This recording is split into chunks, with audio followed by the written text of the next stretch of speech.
செல்லக்கிளி என்னை குளிப்பிக்க வேண்டும், சேலை தலைப்பில் துவட்டிட வேண்டும்,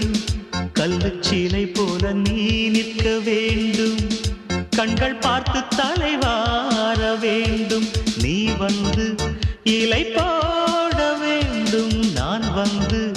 பரிமாற வேண்டும், என் இமை உன் விழி மூட வேண்டும், இருவரும் ஒரு சுரம் பாட வேண்டும்.